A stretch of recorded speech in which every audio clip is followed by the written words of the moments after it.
Good afternoon. তো আমি দুপুরের খাবার লিয়ে বয়ে গেছি গা। এখানে কি কি আছে দেখো, একদম সিম্পল খাবার আছে।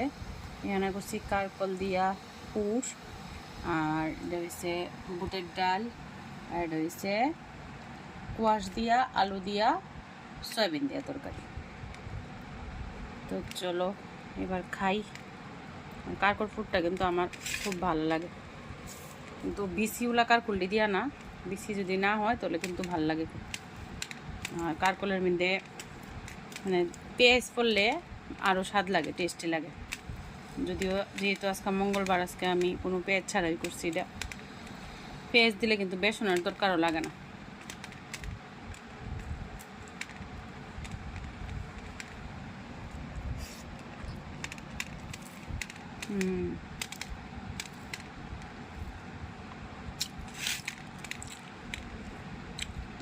আর কারকল ফুল একটু তেজ না হলে ভালো লাগে না, একটু ঝাঁঝ ঝাঁঝ হতে লাগবে। অনেক কারকল ফুল একদম ঝাঁঝ হয় না, একদম ভালো লাগে না। কারকল ফুল একটু তেজও লাগবে, সর্ষার তেজ হইতে লাগবো। সর্ষার তেজ না হলে ভালো লাগে না।